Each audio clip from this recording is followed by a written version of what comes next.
정책이에요. 통화 정책이 있고 보면 이제 이 통화 정책이 있고 이 재정 정책이 있고 그래요. 보면은 이 정책에 돈과 관련해서 그것은 미국도 마찬가지고 한국도 마찬가지고 크게 보면 돈과 관련해서 어떤 정책이 나오는데 이 통화 정책이 있고 이 재정 정책이 있다. 그래서 통화 정책은 누가 하느냐? 그러면 통화 정책은 여기 중앙은행. 그러니까 미국 같으면 이게 연방은행 있잖아요. 미국의 연방은행. 한국 같으면 한국은행. 그렇죠? 한국 같으면 한국은행. 미국 같으면 연방은행. FRB 연방은행.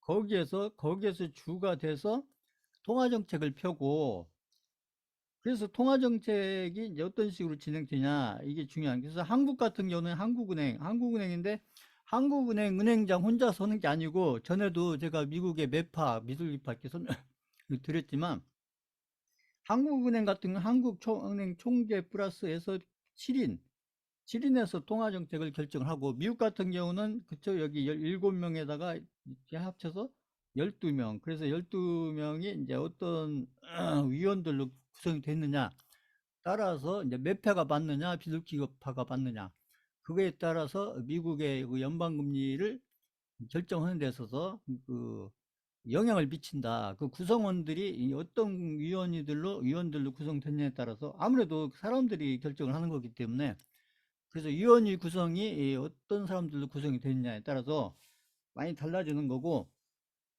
그래서 여기서 이제 재정 정책 같은 경우는 이건 이제 어디서 주관이 우리나라를 따지면 우리나라 이제 기재부 이제 기재부 이게 이름이 자꾸 바뀌어서 그런데 예전 같으면 이제 재정 경제부 있잖아요. 재정 정부부 지금 같으면 기재부 그죠? 기획재정부 여기에서 재정정책 그러니까 이 재정정책은 이제 이것은 이제 그동안 이제 제가 했잖아요. 국가에서 걷어들인 세금을 걷어들인 세금 이게 예산이잖아요. 걷어들인 예산을 이것을 어떤 시장에 맞게 어떤 인프라라든지 이런 어떤 이게 인프라라는 건 주로 이제 건설과 관련된 이런 걸 되겠지만 경기가 안 좋다거나 경기가 불황이라든지 경기가 갑자기 어떤 뭔가에서 나빠졌다든지 했었을 때 그래서 인프라 같은 사업을 하려면 아무래도 그만큼 예산이 막 1조짜리 2조짜리 이런 예산들이 그러니까 우리가 대선주 할 때 뭐 신공항 뭐 여러 가지 그 가덕도 신공항 뭐 여러 가지 얘기했었잖아요. 뭐 그런 식으로 예를 들어서 그렇게 해서 이제 세금을 예산 형태로 해서 그것을 이제 인프라 아무튼 사업을 진행해서 그렇게 해서 돈을 푼다는 얘기죠. 돈을 그러니까 인프라라는 이런 어떤 사업을 통해서 그 돈을 푼다. 돈을 어디에다 풀어요? 그 시장에 푼다는 얘기죠. 시장에. 그래서 시장에 이렇게 풀어서 돈의 양을 조절을 한다. 그래서 이게 이제 재정 정책이고 여기는 지금 제 설명드리는 것은 이제 통화 정책. 그러니까 이제 이 재정 정책이 뭐냐? 그러니까 재정 정책하고 통화 정책을 이렇게 구분하시는데 그래서 통화 정책이라는 것은 핵심이 뭐냐면 결국 돈과 관련된 거예요. 이게 돈과 관련된 건데 이 돈을 조절하는 게 이게 돈을 조절하는 게 통화 정책인데 그럼 돈이 뭐냐?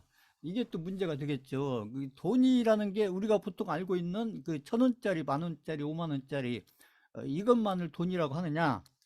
그것은 이제 개인들 입장에서 돈이 이제 그렇게 생각이 드는 거고 국가 단위 제가 GDP 설명드리면서 쭉 했었던 게 국가 단위에서 이렇게 돈이라는 의미는 좀 다르다는 얘기죠. 그래서 통화 정책이라는 것은 돈을 조절을 한다. 그래서 돈을 조절하는데 어떻게 조절하면 돈은 두 가지가 있다. 돈은 그 양을 조절하거나 돈의 가격을 조절하거나 제가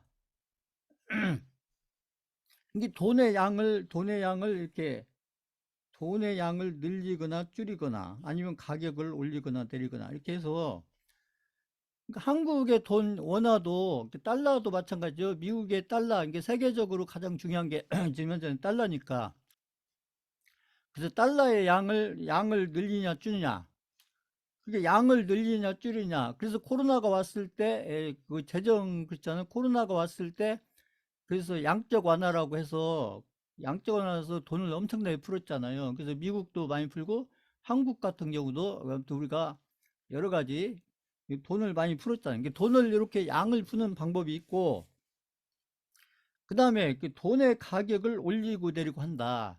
그래서 돈의 가격을 올리고 내린다. 이게 통화 정책이 뭐냐? 그러면 이 두 가지를 하는 것이죠. 돈의 양을 늘리냐 줄이냐 이런 정책이 있고, 통화량, 그죠? 여기 통화량을 늘리냐 줄이냐 이게 있고, 그 다음에 돈의 가격. 그러니까 우리나라 한국 돈도 같은 5만 원짜리도 5만 원짜리가 그냥 5만 원으로서 가격 이게 아니고 5만 원의 가격이 달라진다는 얘기죠. 그러니까 이 돈의 가격을 올리고 내리고 하는 것은 뭘 가지고 하느냐면, 돈의 가격을 올리고 내리고 하는 것은 이 금리 가지고 한다. 금리. 그러니까 달러가 제가 얘기했죠. 달러 인덱스 그때 말씀드리면서 제가 2부에서 달러 인덱스 설명드리면서 달러가 대표적으로 달러가 이 가격이 있다. 가격이 달러 가격이 환율하고는 다른 얘기잖아요. 그죠? 달러 가격을 올리고 내리고 하는데 뭐 가지고 달러 가격을 올리고 내리고 하냐면 그 금리 가지고 올리고 내리고 한다. 금리 가지고. 그래서 금리를 올리게 되면 이게 달러에서 미국의 연방은행에서 금리를 올리게 되면, 그동안에 금리를 올렸잖아요. 금리를 올리게 되면 달러 가격이 올라가는 거고, 반대로 달러 가격을 내리기도 한다. 그러니까 달러 가격을 내린다는 얘기는 결국 금리를 내리는 거예요. 금리를 내리게 되면 달러 가격이 내려간다. 그건 한국 돈도 마찬가지로 같은 5만 원짜리도, 예를 들어서 한국 돈으로 같은 5만 원도, 그러니까 한국 돈으로 해서 5만 원짜리에서 한 장도, 5만 원짜리 한 장도 그 가격이 달라진다. 가격이 똑같은 5만 원이 아니고 5만 원의 가격이, 우리가 해서 지금 기준금리가 지금 해서 예금금리로 하면은, 해서 뭐 지금 뭐 3%, 4% 개정 예금금리가, 그 예금을 기준으로 해서 이렇게 예금금리가 지금처럼 이렇게 3%, 4% 이게 한때 5%까지 갔었는데, 이렇게 같은 5만 원이라고 해도 예금금리가 이렇게 3%, 4% 있을 때 그때의 5만 원의 가격하고, 그 다음에 예금 금리가 예를 들어서 1%, 2%, 그죠? 제로금리 같은 예금 금리에서 1%, 2%, 예금 금리가 연으로 그랬을 때, 연으로 따졌을 때 1%, 2% 했을 때, 이때의 가격이 다르다. 다르다. 이걸 좀 잘 이해를 하셔야 돼요. 그러니까 같은 5만 원짜리도 우리가 5만 원짜리면 뭐 가격이 똑같지. 그것은 금리를 잘 모르시는 분들이 5만 원짜리는 어차피 가격이 똑같은 거 아니야. 그러니까 아니라는 거죠. 그러니까 금리가 변화를 안 하면, 금리가 그대로 있으면 10년 동안, 그러니까 지나간 10년도 그렇고 앞으로 10년 동안도 그 금리가 그대로 있으면, 금리가 오르지도 내리지 않고 그대로 있으면, 그러면 5만 원짜리 가격이 똑같지만, 지금처럼 금리가 오르고 내리고 하면은 그때 5만 원짜리 가격이 달라진다는 얘기예요. 5만 원짜리 달라. 그러니까 이렇게 같은 5만 원짜리도 이렇게 가격이, 금리가 올라가면 가격이 올라간다. 그러니까 가격이 올라가면은 가격이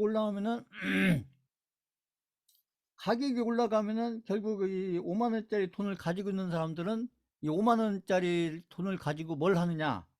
그냥 예금을 한다. 예금을. 왜? 예금에서 그 이자만 받아도 되니까. 응?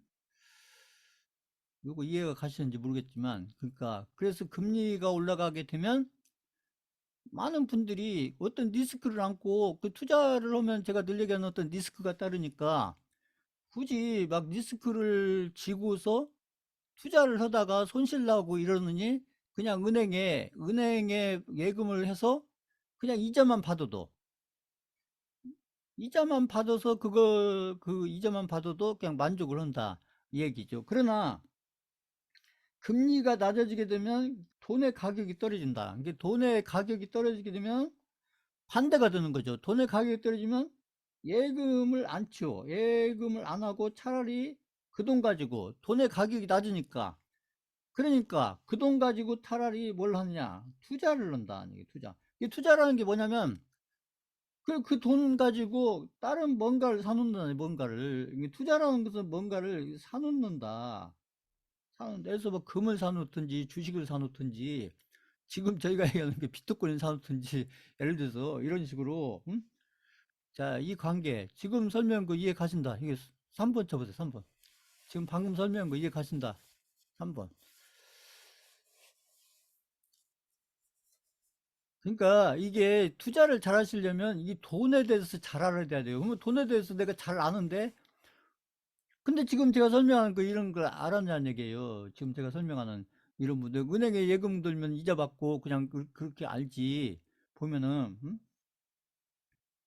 그래서 돈이라는 것은 가격이 있다. 돈이라는 것은 이 세상에 있는 모든 돈은 다 가격이 있다. 달러부터 해서 그쵸 우리나라 한국 돈 원화 일본 옆에 있는 나라 일본 엔화 그 다음에 옆에 있는 나라 중국 위안화 이런 돈들이 다 가격이 있는데 그 가격이 오르고 내리고를 한다. 가격이 오르고 내리고 하는데 그 가격을 반대로 얘기하면 올리고 내리고 한다. 그 올리고 내리고 한다. 그 돈의 가격을 올리고 내리고 한다. 누가? 그게 한국 같으면 한국은행에서 금리를 올리고 내리고 함으로 인해서 그 돈의 가격을 올리고 내리고 하고 미국 같으면은 그 달러 가격을 올리고 내리고 하는데 그걸 누가 결정하느냐? 그 미국의 연방은행에서 결정을 한다는 얘기죠. 미국의 그 연방은행 아까 그 위원회의 어떤 회의를 통해서 이렇게 투표를 해가지고 돈을 달러 가격을 올리고 내리고 한국 같으면 한국 돈의 가치를 올리고 내리고 이렇게 그래서 바로 이런 것을 하는 게 이게 통화정책이라는 얘기죠. 통화정책. 이 통화정책이 뭐냐? 이게 이제 누가 물어보면 지금 여기 제가 설명한 것처럼 이렇게 설명을 할 줄 알아야 된다. 그러니까 통화정책이 뭐냐?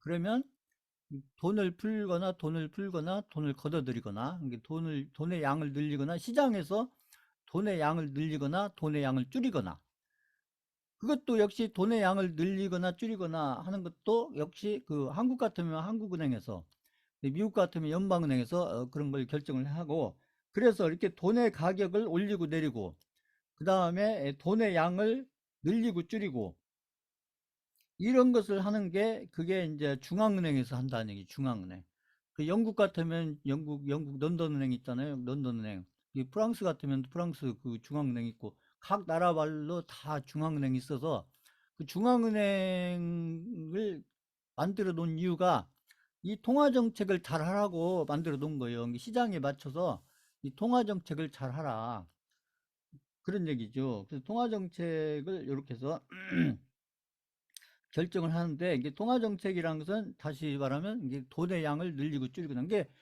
돈 하면은 이제는 돈 하면은 그냥 이렇게 돈 얼마 그래서 5만 원짜리 만 원짜리 있잖아요 1,000원짜리 이런 돈만 생각하시면 안 된다 그럼 이제 돈이 뭐냐 이게 문제가 또 되겠죠 자 그럼 돈이 뭐냐 돈이 돈의 양을 늘리고 줄이고 하거나 그 돈의 어떤 그 가격을 그죠? 높이거나 내리거나 이런 돈의 가격을 올리거나 내리거나 이렇게 거죠? 하는데 그럼 도대체 돈이 뭐냐? 이 돈이라는 게 또 뭐냐? 이게 이게 막 돈이라는 게 어, 뭐냐? 이 돈이라는 것이 뭐냐? 이 도대체 돈이라는 것이 뭐냐? 얘기죠. 그 돈이 뭔지를 알고 있느냐? 얘기죠. 이게 투자를 내가 잘하기 위해서 결국 투자는 어떤 분들이 잘하시냐면 결국 돈이 뭔지를 잘 아는 분들이 투자를 잘하는 거예요. 근데 돈에 대해서 누가 잘 아느냐? 부자들이 잘 안다는 얘기죠. 특히 강남 부자들이 돈을 잘 알기 때문에 그 돈으로 가지고 있는 게 유리한지 아니면 돈 대신에 다른 걸로 이렇게 사놓고 다른 걸로 가지고 있는 게 유리한 건지 그것을 시장 흐름에 따라서 그걸 빨리빨리 결정을 해간다. 이 얘기죠.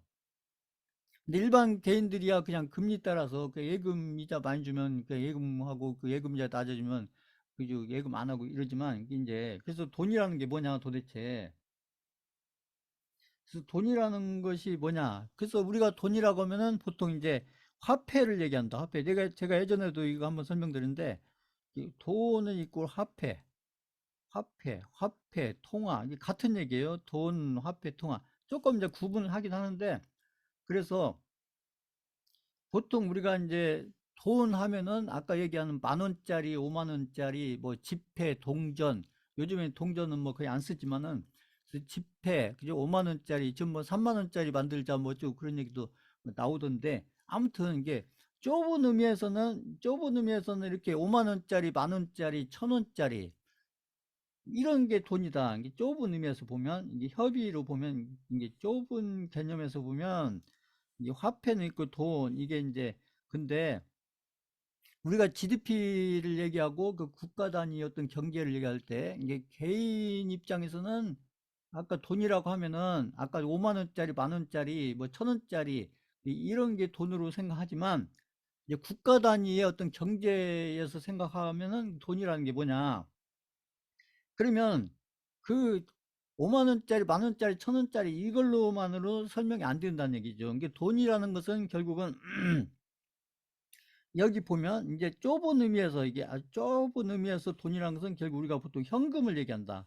그러니까 이게 만 원짜리, 아까 했던 만 원짜리, 뭐 5만 원짜리, 1,000원짜리 이런 현금 통화. 조금 어려운 얘기는 한데요. 이게 보면 이게 이제 그냥 이렇게 알아두세요. 이렇게 정의를 해놨기 때문에 왜 그러냐가 아니고 이렇게 정의를 해놓은 거예요. 정의를.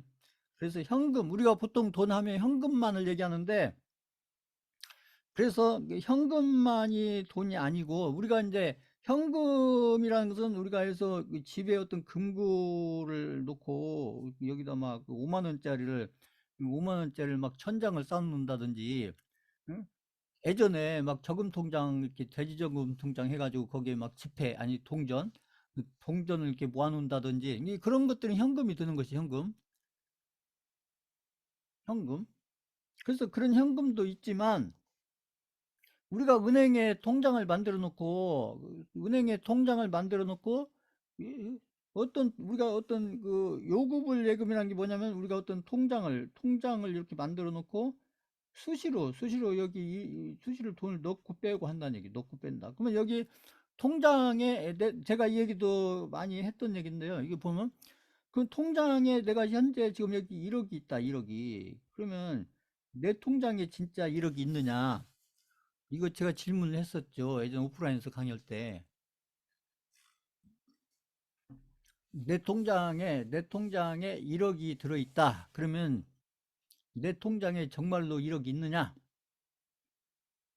그걸 잘 생각하셔야 된다. 그래서 제가 비트코인 설명드리면서도 그 얘기를 여러 번 했었는데, 그 통장에서 1억이 있다. 그러면 우리가 그 보통 쓰는 이렇게 자유 입출식으로 해가지고 쓰는 이 통장, 이게 요구불 예금이죠. 이렇게 1억짜리인데 1억에서 여기서 이렇게 1,000만 원을 더 넣을 수도 있고 2천만 원 빼낼 수도 있고, 그랬을 때 여기 1억이라는 것은 결국은 여기에 내 통장에는 1억이라는 돈이 들어있는 게 아니고 1억이라는 숫자가 기록되어 있는 거다. 숫자가 기록되어 있는 거다. 그래서 통장에 숫자가 기록되어 있고, 요것은 제가 얘기했던 그 장부다. 장부. 이 굉장히 중요한 얘기라고 했죠. 장부.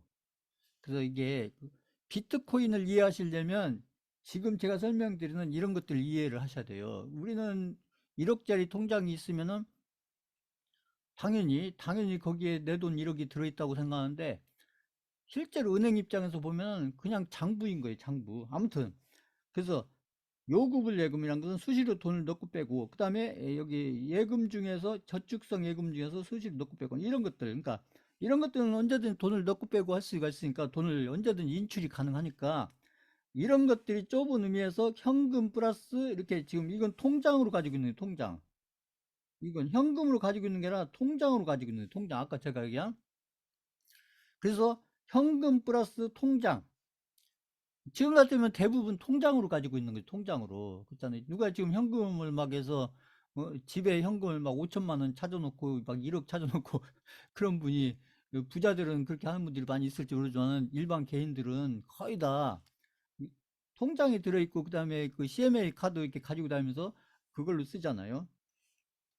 근데 그것이 이제 M1, 좀 어려운 얘기예요. 협의에 통하는 이렇게 이제 M1. 그래서 거의 현금성 돈들이, 그게 좁은 의미에서 통화가 되는 거고, 아까 통화 정책이라는 게 그 통화 정책을 이해하려면 통화가 뭔지를 알아야 된다는 얘기죠. 아까 얘기했던 앞에서 통화 정책. 지금 통화 정책을 알려면, 통화 정책이 뭔지를 알려면 결국 이 통화가 뭔지를 알아야 된다. 통화가. 통화가. 그럼 통화가 뭐냐? 통화가 바로 이게 통화라는 거예요. 이렇게 봤을 때, 요게. 그래서 우리가 보통 통화하면 이렇게 현금만 생각하는데 그게 아니라는 거죠. 그거 말고도 우리가 실제 시장에서 현금 통화로 하는 것은 앞에서 얘기한 요거 플러스 그 다음에 정기, 예금, 적금, 부금. 이 정기자가 붙으면은 어떤 기간이 정해져 있는 거죠. 1년짜리 예금, 그래서 6개월짜리 예금, 1년짜리 적금, 6개월짜리 적금. 그러면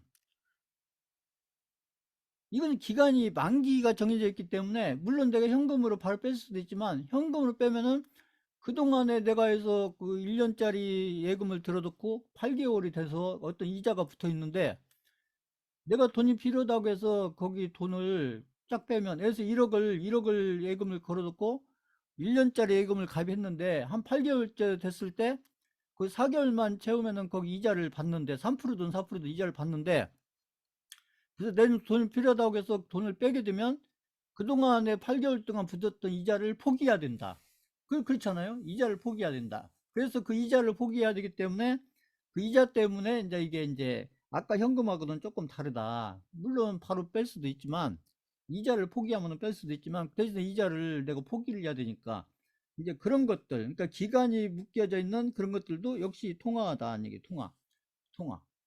그 이자를 포기하고 돈을 빼면 되는 거니까 그런 것도 있고 그다음에 좀 어려운데 시장에서 CD라든지 뭐 어음이라든지 RP라든지 이런 얘기들은 좀 어려운 얘기들이 아무튼 이런 것들이다 이렇게 보시고 그 다음에 좀 배당을 받는 상품 그래서 뭐 금전 신탁이라든지 수익 증가 이제 우리가 많이 쓰는 CMA 통장들을 많이 쓰잖아요. 그 CMA 통장 만들어서 그 CMA 카드 보통 이제 개인분들이 이 CMA 카드를 지금은 이제 CMA 모르는 분 없지만 10년 전만 해도 CMA가 뭔지 몰랐어요. 지금은 뭐 누구나 다 알고 있는 거지만 그래서 10년 전에는 제가 막 CMA가 뭔지도 설명드리고 그랬었는데 그 10년 만에 이게 뭐 누구나 지금 다 아는 게 됐지만 CMA 같은 것도 이게 통화라는 거죠. 그래서 내가 CMA 통장에서 5천만 원이 있다. 그러면 그것도 역시 그것도 통화다. 통화. 그다음에 금융 채권. 그다음에 증권사에서 발행하는 발행어음 등. 그래서 만기 2년 이상짜리 제외한다. 그러니까 만기 2년 이내에 있는 거란 거죠. 만기 2년 이내에 있는 거. 그래서 이것을 이제 M2라고 하고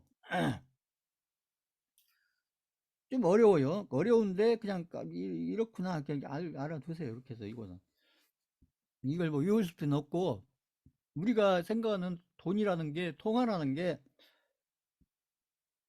여기서 아셔야 되는 건 현금만 얘기하는 게 아니구나. 현금만을 우리가 통화라고 얘기를 하지 않고 지금 얘기하는 이런 적금, 매금, 지금 얘기하는 CMA, 뭐 어떤 어음, RP, 뭐 CD 이런 것들이 다 현금이다.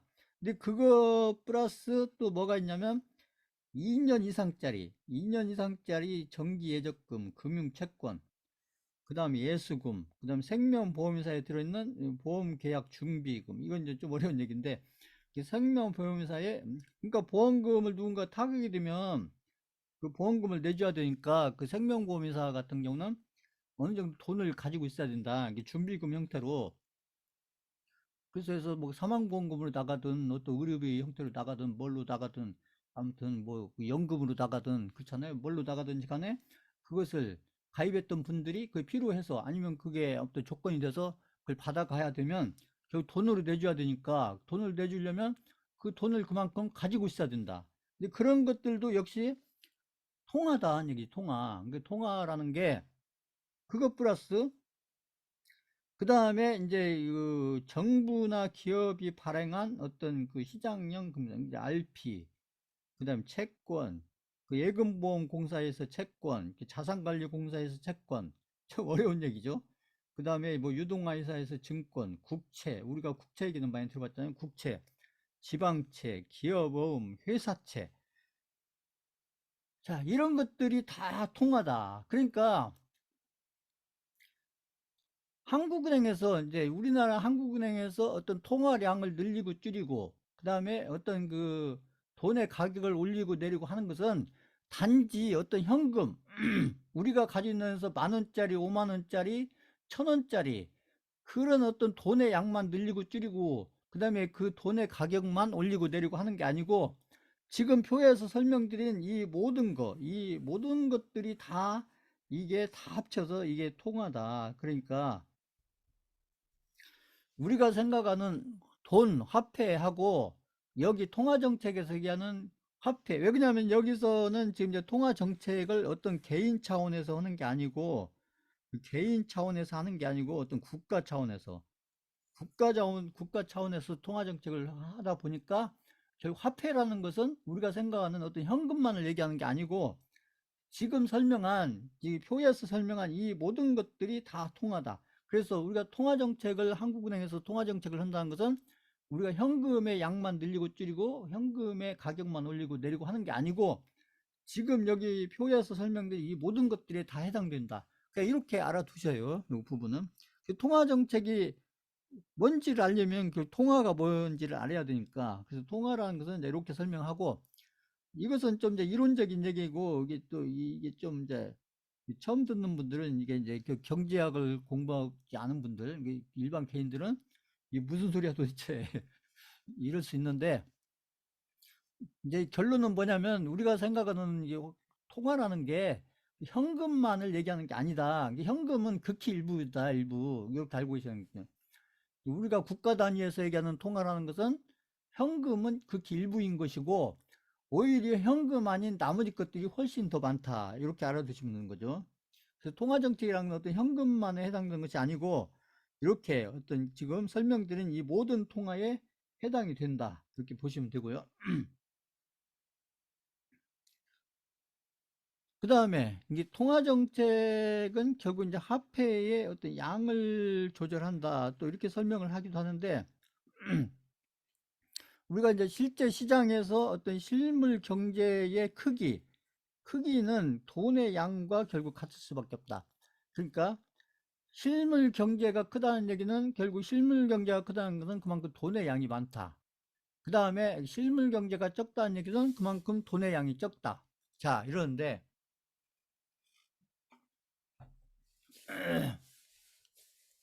어떤 한 국가를 놓고 보면 한국이라는 예를 들어서 국가를 놓고 보면 한국이라는 어떤 국가를 놓고 보면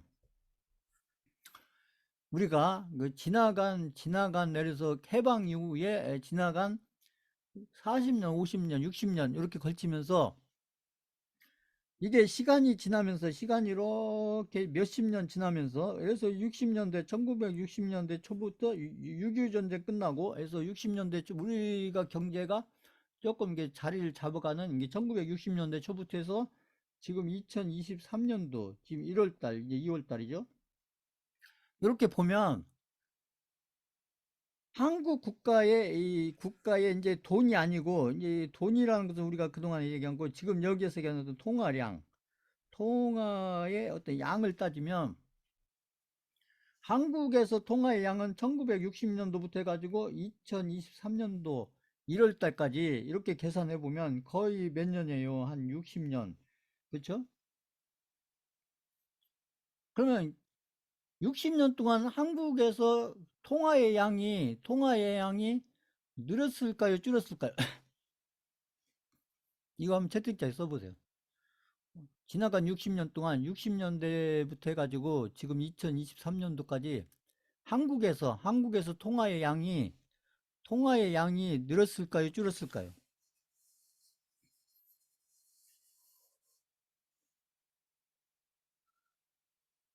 자,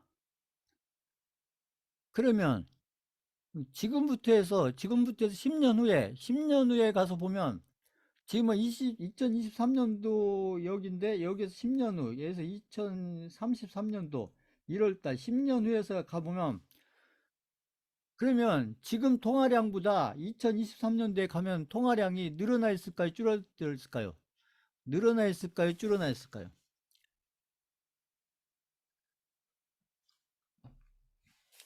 그쵸? 자, 그러면 예를 들면 예를 들어 60년대에 통화량이 이만큼이었으면 지금 통화량은 내서 막 이렇게 몇 배 되는지 모르지만 이렇게 커져 있다. 그러면 통화량이 이렇게 커져 있고 앞으로 통화량이 더 커져 있을 거다. 이때 가면 더 커져 있을 거다. 예를 들면. 그러면 이렇게 이게 이제 통화량이 커진 것은 그만큼 아까 얘기한 적 있잖아요. 실물 경기가 커졌다. 그러니까 한국 경제의 실물 경기의 크기가 커졌다. 이렇게 설명을 할 수도 있는데 그러면 이 통화량이 계속 늘 수밖에 없었던 것은 통화량이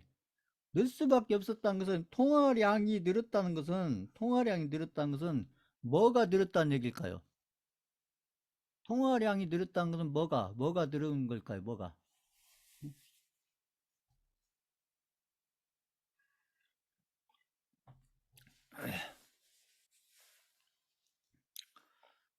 그쵸?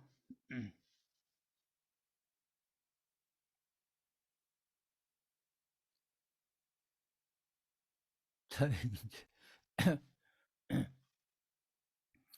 지금 저희가 이제 그 통화에 대해서 저희가 이렇게 한번 이렇게 알아보는 것은 결국 이제 이런 것들이 저희가 하는 시장에서 실제 투자하고 중요하게 관련이 되기 때문에 지금 이게 그러니까 이게 경제 지표가 되는 것이죠. 그래서 이게 설명드리는 거고 그 돈의 양은 지나가는 동안에도 계속 증가를 했고 그리고 앞으로도 계속 증가를 할 거다. 근데 돈의 양이 자꾸 느는 핵심은 뭐냐면 뭐 때문에 느냐면 이것 때문에 느는 거예요. 결국은 이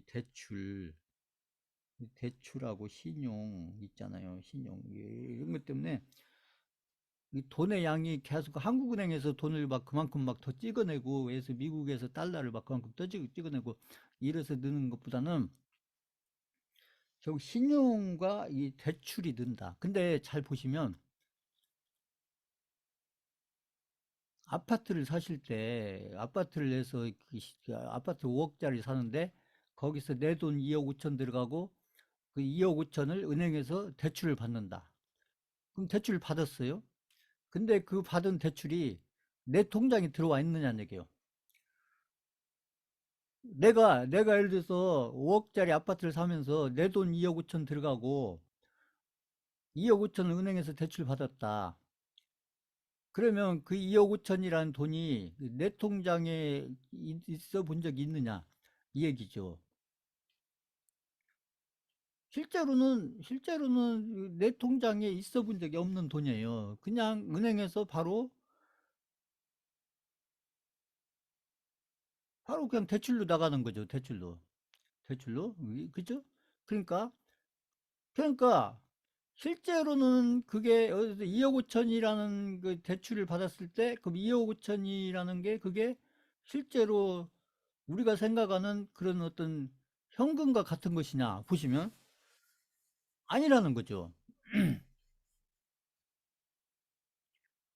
그래서 이게 보면 우리가 이렇게 은행이라는 데가 보면 은행도 마찬가지고 뭐 캐피탈사도 마찬가지고 뭐 저축은행 같은 데도 있고 뭐 많이 있잖아요. 이게 뭐 대출과 관련해서 하는 데가 있어 뭐 보험회사도 하고 증권회사도 하고 지금 보면 지금 뭐 그 예전에 그 강원도 쪽에서 그 지금 그 있잖아요. 지사 되신 분이 저기 해가지고 그 건설회사 쪽에 뭐 PF 대출 뭐 이런 거 해가지고 그것을 그 강원도가 그걸 책임지네 안 지네 해가지고 책임 안 진다고 해가지고 그때 시청했잖아요. 보시면 그러니까 그런 식으로 대출이 늘어나 있다는 거죠. 대출이 은행에서 나갔든 증권사에서 나갔든 어떤 보험회사에서 나갔든 응? 어디에서 나갔든지 간에 이게 대출이 늘기 때문에 결국 대출이 느는 것만큼 그만큼 돈의 양이 계속 는다. 이게 아까 얘기한 통화의 양이 는다. 통화의 양이 그러니까 여기 보시면 그러니까 그동안에 이렇게 경제 규모가 이렇게 커진 건 사실인데 경제 규모가 커진 것이 결국 뭐에 의해서 커졌냐? 어떤 현금에 의해서 커졌다기보다는 계속 대출이 늘어나면서 커졌다. 이게 부동산에서도 다 해당되는 얘기예요. 부동산이 제가 매번 얘기하는 얘기지만 아파트를 살 때, 응? 내가 다 현금 100% 주고 응? 아파트를 사야 된다고 하면은 지금 대한민국 삶 중에서 지금 가격에, 지금 가격에 아파트를 살 수 있는 사람이 몇 명이나 될 거냐는 얘기예요. 이게. 응? 잘 생각해 보시면 내가 아파트를 위해서 2억짜리를 사든 3억짜리를 사든 5억짜리를 사든 10억짜리를 사든 강남 아파트처럼 이렇게 막 20억짜리 30억짜리 사든지 간에 그것을 내 현금 다 주고 사야 된다면 대한민국 개인들 중에 그 돈을 다 주고 한 번에 아파트를 살 사람이 과연 몇 명이나 될 거냐? 일반 개인들 중에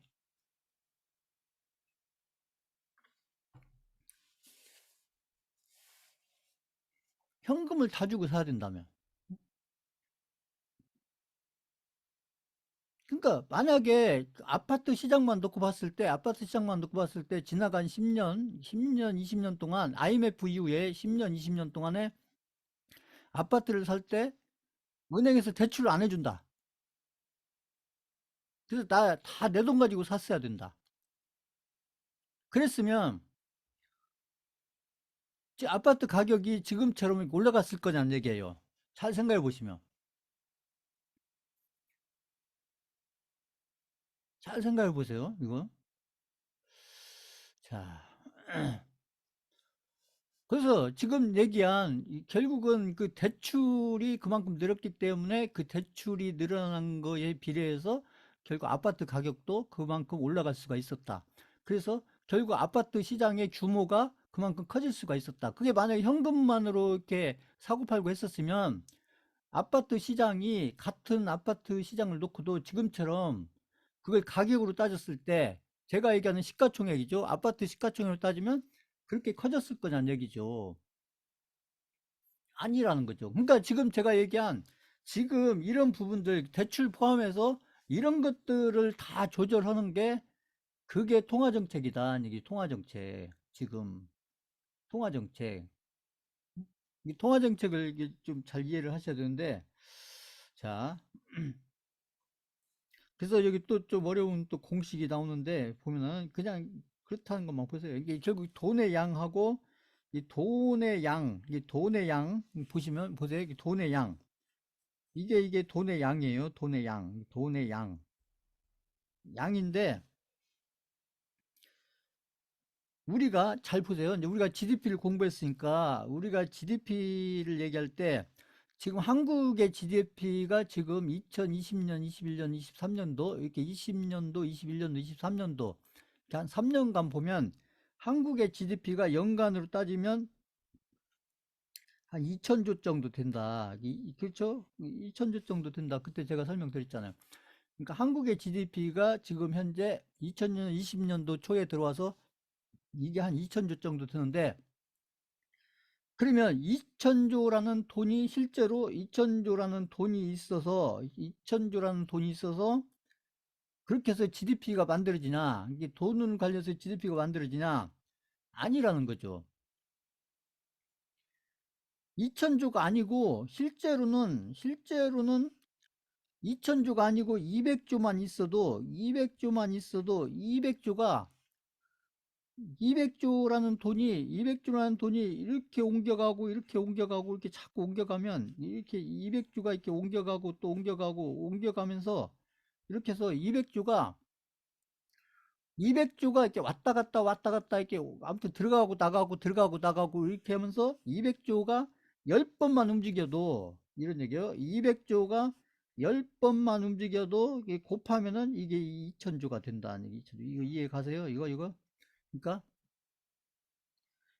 우리나라 GDP가 2천조다 그러면 우리나라 그 GDP 2천조에 해당되는 통화량이 실제로 2천조다 이게 아니고 실제 통화량은 200조인데 이게 그 얘기예요. 200조인데 실제 통화량은 200조인데 요것이 10번만 이동을 하면 이렇게 들어가고 나가고 이렇게 10번만 이동하면 무슨 게 이제 경제적인 필요에 의해서 이렇게 들랑달랑 하겠죠. 그렇게 10번만 움직여 가면 결국 전체적으로 움직여진 통화량은 한 번 움직일 때마다 200조씩 느니까 그러니까 이게 10번만 움직이면 그게 2000조가 된다. 2000조가 이게 이해가 되실지 모르겠지만 아무튼 이렇게 해서 이 통화량이라는 것은 이제 지금 돈의 양, 통화의 양을 얘기하는 게 아니고 우리가 GDP에서 2000조가 된다 했을 때 통화의 양이 2000조라는 것은 2000조만큼의 통화량을 얘기하는 게 아니고 실제로 통화량은 200조인데 이것이 10번만 이렇게 이동을 하면 전체적으로 이동한 양은 거기에다 10번을 곱해야 되니까 전체적으로 움직인 돈은 2000조가 된다. 이렇게 이해를 하셔야 된다는 거죠. 이렇게. 이렇게 해서. 그래서 이 돈의 양이 그만큼 이제, 이게 뭐, 그 움직여 다닌다는 것은 그만큼 경제 활동이 활발하다는 얘기죠. 국가 단위에서. 그렇게 해서.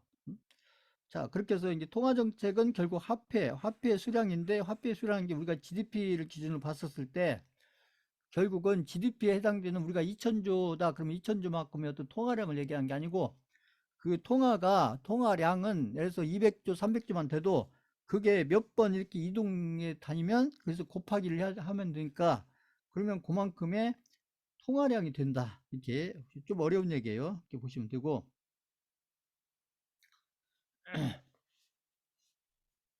그 다음에 이 통화정책을 또 이제 이렇게 우리가 근본이 이제 요거 보시면 근본이 지금은 이제 근본이제가 아니지만 지금 한국도 그렇고 대부분 미국 특히나 보면 이 근본이제에서 통화정책은 이게 이제 이게 자동 조절 메커니즘이 있었다 이런 얘기죠. 그러니까 그건 뭐냐면 이제 금하고 화폐하고 이렇게 연결이 돼 있으면 자, 근데 여기서 이제 아까 제가 얘기했잖아요. 보면 결국 통화 정책이라는 것은 여기 보시면 통화 정책 이게 중요해요. 통화 정책은 결국 두 가지다. 이게 돈의 양,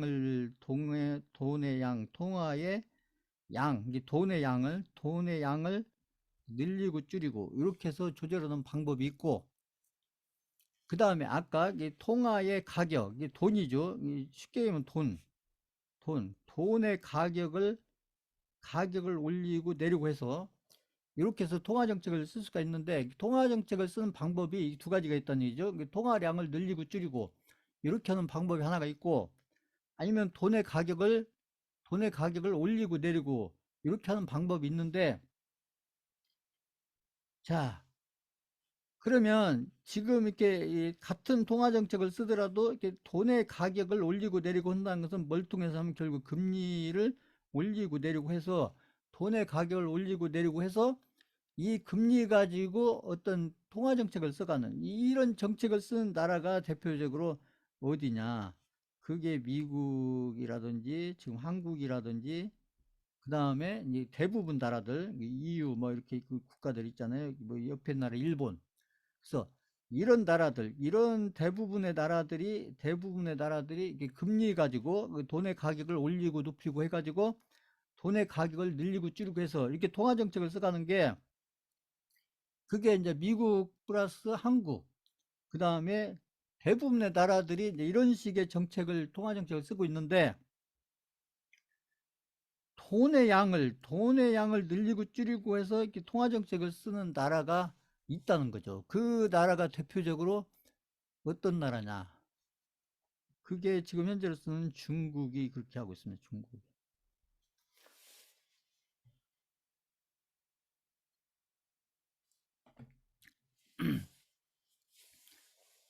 그래서 트럼프가 대통령 할 때 트럼프하고 시진핑하고 경제 관련해서 그 많이 부딪혔던 부분도 이 부분하고 좀 연결이 돼 있어요. 그래서 그 중국 같은 경우는 금리 가지고 금리를 올리고 높이고 해서 그 돈의 가격을 올리고 높이고 해서 통화 정책을 쓰는 게 아니고 실제로 돈의 양을 이렇게 늘리고 줄이고 이런 정책을 쓴다. 그럼 중국 같은 경우는 왜 이게 가능하냐? 중국 같은 경우는 돈의 양을 이렇게 늘리고 줄이고 하는 이런 정책이 왜 가능하냐? 그것은 중국이 지금 얘기하는 이게 사회주의 정책을 쓰고 있기 때문에 그렇다. 사회주의 정책. 그래서 미국이나 한국이나 이렇게 EU 국가들은 왜 금리 가지고 결국 통화 정책을 쓰냐? 그러면 지금 이런 나라들은 다 이렇게 자본주의 국가다. 이게 자본주의. 자본주의. 그러니까 자본주의 국가이기 때문에 결국 자본주의 국가는 결국 돈의 양을 뭐에 맡기냐면 그 자본주의 국가는 말 그대로 자본주의 시장에 맡긴다. 시장에 맡긴다. 시장에 맡겨서 돈의 양이 늘고 줄고 이렇게 하는 정책을 펴가는데 그걸 금리 가지고 조절하는 정책을 펴는 게 그게 이제 자본주의 국가 형태인 이게 미국, 한국, EU 뭐 이런 나라들 옆에 있는 일본도 마찬가지고요. 근데 중국 같은 경우는 이게 사회주의 국가다 보니까 사회주의 국가는 이제 이게 경제적인 특징이 뭐냐면 우리가 위에 북한도 마찬가지고요. 보면은 이제 보면은 이게 사회주의나 아니면 공산주의 이런 국가들은 결국은 이제 경제가 돌아가는 원리가 주로 뭘로 해서 돌아가냐면 이 배급의 형태로 돌아간다. 물론 거기에 이제 중국도 뭐 주식시장도 있고 많은 시장들이 들어가 있긴 하지만 국가 단위에서 정책을 펼 때는 그러니까 경기가 좋을 때는 배급량을 좀 늘려주고 경기가 안 좋을 때는 배급량을 전체적으로 줄이고 이런 식으로 이게 국가가 주도를 해서 그래서 전체적으로 그 돈의 양을 이렇게 조절해 갈 수 있는 정책을 펴는 게 가능한데 자본주의 국가에서는 대부분 그렇게 해서 막 국가에서 통제하고 국가에서 막 강제로 하고 이런 시스템이 아니고 대부분 그렇죠. 자본주의에서 중요하게 생각하는 것은 이 자유를 중요시하잖아요. 자유를.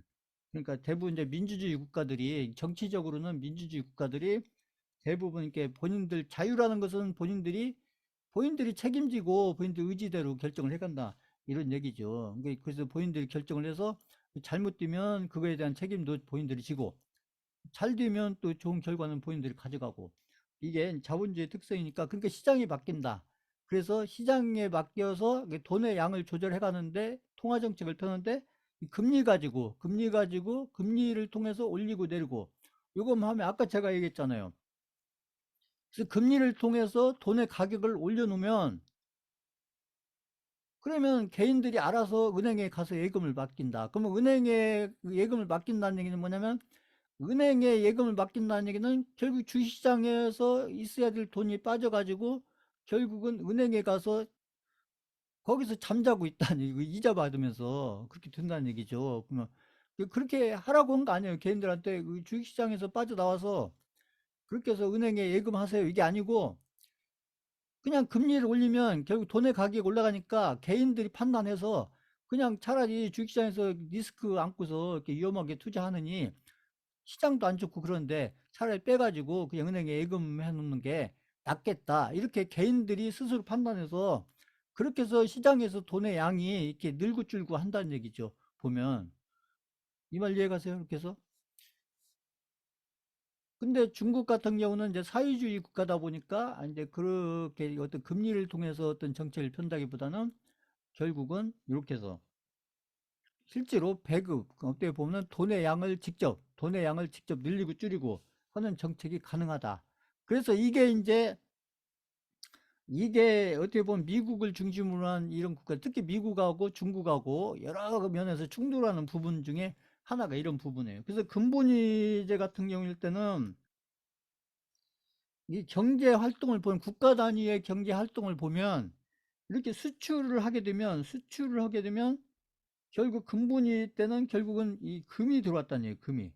이 금이 이렇게 국가에 이게 수출을 해서 그 가격을 받으면 그러니까 우리가 해서 현대차가 예를 들어서 미국에서 자동차를 팔아가지고 그래가지고 그 자동차 값을 받아오면 결국은 이게 근본이자에서는 결국 돈이 금이니까 결국 금을 받아오는 형태가 됐다는 얘기죠. 돈으로 받아온다고 해도 결국 금으로 받아오는 형태가 되니까 그러면은 수출을 해가지고 금을 이렇게 받아오면 결국은 금을 받아온 만큼 결국 이만큼 경제 이만큼 경제 플러스 이 금의 양이 늘었으니까 이 금의 양만큼 이렇게 통화량이 느는 게 되는데, 그럼 통화량이 이만큼 늘어야 되는데, 그래서 통화량이 이렇게 늘게 되면 결국 여기 돈이 늘었으니까, 여기 통화량이 늘었으니까, 이 통화량이 늘으면 이게 통화량이 늘은 만큼 이게 뭘로 가냐면, 통화량이 는 만큼 이게 그 개인들한테 간다는 얘기죠. 개인들. 그러지 않겠어요? 개인들한테 그냥 가는 건 아니고, 개인들한테 이제 그 회사에서 일을 하든, 뭐 직원으로서 일하든, 그럼 급여를 받든, 이렇게 해서 월급을 받든, 그죠? 연봉을 받든, 이렇게 해서 돈이 생기면 그런 얘기죠. 그러면 돈이 늘어났으니까 그만큼 수입을 한다. 그 수입을, 그 외국 물건도 사올 거니까. 그래서 중국 사람들이, 그래서 이 중국을 예를 들면, 이런 얘기, 중국을 예를 들면, 중국이 예를 들어서 미국에 수출을 해가지고, 중국이 어떤 뭔가를 미국에 수출을 해가지고, 그 다음에 그 대가로 이게 금을 받아와서, 자, 이 금을 받아와 가지고 그 금을 받아온 만큼 이 그 금을 이제 금을 받아와 가지고 그걸 중국 돈으로 바꿔 가지고 중국 돈을 바꿔 가지고 그만큼 돈이 늘었지 않습니까? 그러니까 이 중국 사람들이 이 중국 개인들이 그렇다는 얘기죠. 중국 개인들이 결국은 이금 뭐 수입을 해온다. 그래서 미국에서 뭔가 필요한 걸 사온다. 그러면 금이 그죠? 뭔가를 사오면서 그만큼 금이 나가야 된다. 금이 나가야 된다. 그러니까 금이 수출을 통해서 금이 들어왔다가 다시 수입을 해야 되니까 금이 빠져나가서 다시 이만큼의 양이 이만큼으로 커졌다가 다시 예전 수준으로 돌아간다. 이게 이제 자연스러운 현상인데, 중국 같은 경우는 이게 사회주의 국가다 보니까 중국 같은 경우는 예를 들어서 이렇게 금이 들어오면 이 금을 그냥 중앙은행에 보관을 한다는 얘기예요. 중앙은행 보관. 그러니까 시중에서 이렇게 통화로서 이렇게 돌아다니게 만들지 않고 결국은 국가에서 관리를 해서 그냥 중앙은행에 딱 묶어 놓으니까, 그러니까 개인들이 돈을 쓰고 싶어도 그게 풀려야 쓰는데 그냥 중앙은행에 딱 묶여 있으니까, 그러니까 돈을 벌어 가지고 중국에서 미국에서 돈을 벌어 가지고 이것을 그냥 중앙은행에서 이게 보관을 해 버리니까, 그러니까 개인들한테 안 가니까 개인들이 미국에서 물건을 사와야 되는데 그럴 돈이 없으니까 이게 안 이루어진다, 안 이루어진다. 응? 그래서 이제 정책적으로 통화 정책과 관련해서 이제 미국 같은 경우는 이렇게 이제 이게 자본주의에 의해서 이런 이렇게 금리 가지고 조절하는 정책을 쓰고, 지금 이렇게 이 금이 수출을 통해서 금이 들어왔는데 이것을 딱 중앙은행에 보관을 해버리면, 이 중앙은행에 보관을 한다는 얘기는 그만큼 이 통화량이 그만큼 금의 양만큼 늘어야 되는데 이게 늘지 않는다는 얘기죠. 이게 은행에서 보관을 해버리니까. 근데 이런 게 중국에서는 가능하다는 얘기죠. 이게 이 사회주의 국가고 어떻게 보면 약간 독재의 국가 이러다 보니까 이 시진핑이가 어떻게 보면은 그렇잖아요. 미국처럼 이렇게 막 그 대통령 선거를 해서 뽑고 이런 게 아니니까. 그러니까 이제 이런 게 이제 이렇게 해서 이렇게 않으면 이렇게 이제 저절로 이렇게 조절이 되는데, 이 중국처럼 이렇게 양 중앙은행에 보관을 해버리면 이게 안 돌아간다는 얘기죠. 안 돌아간다. 보시면. 그래서 원래 근본이제에서는 이게 자동적으로 이렇게 조절이 돼야 되는데, 지금 A적인 경우가 이게 중국이 그렇다니. 중국이 이러고 있고, 그다음에 중국이 이러는 부분에 대해서 미국하고 이 중국하고 미국하고 여러 면에서 충돌을 하고 있지만, 그래서 미국하고 지금 중국이 이런 면에서도 충돌을 하고 있다, 이런 얘기예요. 지금 보면 이 중국의 정책이 잘못됐다 이게 아니고, 이게 중국은 중국대로 본인들 국가에 맞는 어떤 시스템 정책을, 통화 정책을 쓰고 있는 거고, 그다음에 미국은 미국의 어떤 자본주의 시스템에 맞는 그런 통화 정책을 쓰고 있는데, 크게 이제 국가 단위에서 중국과 그죠 미국과의 관계를 놓고 보면 결국은 중국은 미국 시장에서 계속 돈을 벌어가고, 근데 미국은 또 중국 시장을 통해서 실제로 돈을 못 벌고 이런 구조가 돼버리는 것이죠. 이렇게 되면 그러니까 이제 미국 입장에서는 불만이 될 수밖에 없겠죠. 결국 이런 부분들이. 자, 이게 이제 트럼프 때부터 계속 부딪혔던 부분입니다. 이 부분이. 자, 그래서 아까도 얘기했지만은 그 통화 정책이라는 것은 양을 늘리거나 줄이거나 아니면 가격을 올리거나 내리거나 이게 이제 통화 정책인데, 그래서 중앙은행 결국은 그걸 누가 하냐면 중앙은행이 하는데, 결국 금리하고 지급 준비율, 좀 어려운 얘기죠. 그다음에 아까 조절. 그래서 이제 금리 가지고 통화 정책을 펴는 나라들이 아까 제가 얘기한 미국하고 한국 대표적으로 이제 대부분 그 자본주의 국가들이 금리 가지고 이걸 올리고 내리고 하는 거고. 근데 우리나라도 그 IMF 전까지만 해도 그 중국 같은 그런 정책을 썼었어요. 한국도 그 보면. 근데 IMF 이후에 한국도 이제 그 외국인들도 많이 들어오고 그때 그 달러도 가져오고 여러 가지 하면서 시장이 오픈이 된 것이죠. 그때. 그래서 한국도 이제 그때부터 이렇게 금리 가지고 이렇게 통화 정책을 펴는 이런 식으로 바뀌었는데, 지금 이 지급 준비라는 게 그런 거예요. 이 지급 준비율을 늘리고 줄이고 이렇게 하면서, 지급 준비를 늘리고 줄이고 하면서 이게 이렇게 해서 돈의 양을 조절해 간다. 이게 통화의 양을 조절해 가는 이런 정책. 그래서 지급 준비를 높이고 낮추고 해서 이게 돈의 양을 조절하는 이런 정책을 펴는 대표적인 국가가 그게 이제 중국이라는 나라가 지금 이런 정책을 펴고 있다. 그럼 이제 지급 준비라는 게 좀 어려운 얘기인데, 이게 지급 준비라는 게 뭐냐면 지금 우리나라 은행들도 지급 준비율이 있는데 이게 무슨 얘기냐면, 지금 예를 들어서 보면은 이렇게 해서 어떤 은행에 지금 예금으로 들어와 있는 돈이, 예금이라는 게 지금 뭐 기업이 될 수 있고 뭐 개인이 될 수 있고 뭐 하겠지만, 지금 어떤 은행에, 그래서 A라는 은행에 지금 예금으로 들어와 있는 돈이 1조가 있다. 1조가. 예를 들어서 1조가 있는데, 어떤 이유에선가 여기 예금을 가입한 분들이 1조를 지금 다 찾아가려고 한다. 그러면 그 은행이 이 돈을 내줄 수가 있어야 되잖아요. 그러면 이렇게 이 예금을 가입한 분들이 어떤 만기를 채우지 않고 어떤 이유에선가 그 예금을 찾아가려고 하면, 그걸 내주려면 돈이 있어야 되잖아요. 돈이. 그러면 은행이 돈을, 그러면 1억에서 1조를 예금을 받아서, 은행이 1조를 예금을 받아가지고 1조를 대출을 해버리면, 1조 전체를 대출을 해버리면, 그러면 여기 예금 가입한 사람이 여기서 그 어떤 만기를 채우지 않고 내가 그 이 돈을, 나 이자 포기하고, 아까 했죠, 이자 포기하고 돈을 찾아갔다. 어떻게 보면 1억을 가입한 분이, 그래서 1억을 예금 가입한 분이 나는 이자 포기하고 1억을 찾겠다 이러면, 그래서 그 이게 1조가 다 대출이 나가 있으면 은행이 무슨 돈 가지고 내주냐는 얘기죠. 이렇게. 그러니까 이런 일이 생길 수가 있기 때문에, 그러니까 여기 은행에 이게 예금이 들어온 것을 100% 대출을 하면 안 된다는 거죠. 100% 대출을 하면 안 되고, 예를 들어서 여기에서 10%다 그러면, 1조에서 10%면 1조에서 10%다 그러면 한 1000억 정도가 되겠죠. 1000억 정도를 은행에서 현금으로 가지고 있는 거예요. 현금으로. 이 말 이해가세요?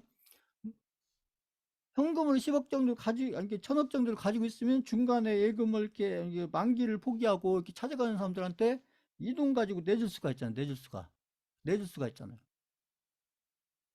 이 말 이해가세요? 이게? 응? 그래서 이렇게 해서 이제 여기 은행에다가 1000억을 남길 거냐, 2000억을 남겨놓을 거냐, 3000억을 남겨놓을 거냐. 그럼 이게 20%가 되는 거고, 30%가 되는 거고, 이렇게 해서, 그래서 이렇게 미리 만기를 안 채우고 돈을 찾아갈 사람들 대비해서, 그게 돈을 현금으로 가지고 있는 요것을 우리가 지급 준비금이다. 이거 있잖아요. 요것을 지급 준비금인데, 그러면 이 지급 준비금을 이 전체 들어온 예금 양에서 몇 프로만큼 해놓을 거냐. 그래서 아까 10%로 할 거냐, 20%로 할 거냐, 30%로 할 거냐. 이게 지급 준비율이라는 거죠. 지급 준비율. 그래서 지급 준비율을, 그러니까 시중에 돈을 아무튼 시중에 돈을 많이 안 풀려면, 이게 국가 입장에서 돈을 많이 안 풀려면, 결국은 뭐 있어, 한국은행이 국가고 중앙은행이 국가고 그렇잖아요, 보면. 크게 보면. 그러면 이 지급 준비율을 올리면 된다는 얘기예요. 지급 준비율을 아까도 제가 했죠. 시장에 자꾸 돈이 많아지는 것은, 시장에 이 돈이 많아지는 것은, 아까 제가 했잖아요. 그 통화량이 40년, 50년 동안 늘었나 줄었나 제가 질문했는데, 저 시장에 돈의 양이 는다는 것은 뭐 가지고 느냐면, 이 대출 가지고 느는 거예요. 대출 가지고. 그렇죠.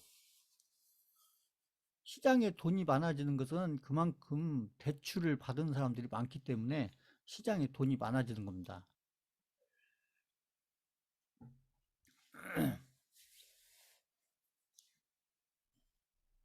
그래서 그 대출의 양을 늘리고 줄이고 함으로써 그 통화의 양을 늘리고 줄이고 할 수가 있는데, 결국 지급 준비율을 올리면, 결국 1조를 받아가지고 지급 준비를 10%에서 20% 올리면, 그러면 1,000억만큼을 은행에 더 쌓아놔야 되니까, 그러니까 1,000억만큼의 대출을 해서 줄여야 된다, 이런 얘기가 드는 거죠.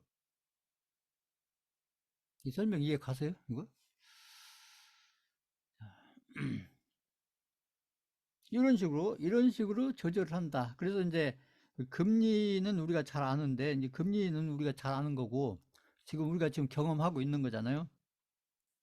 근데 이게 지급 준비율을 가지고 통화량을 늘리고 줄이고 하는 것은 이제 우리나라하고는 별로 해당이 안 되는 거고, 옆에 나라 중국 같은 경우가 이제 이 지급 준비율을 가지고 돈의 양을 늘리고 줄이고 하는데, 결국은 지금 얘기한 이런 지급 준비율을 높이고 낮춤으로 인해서 그렇게 돈의 양을 직접 조절해 간다. 지급 준비율을, 돈의 양을 직접 조절한 게, 이 대표적인 나라가 이 중국 같은 경우가 그렇게 하고 있다는 얘기죠.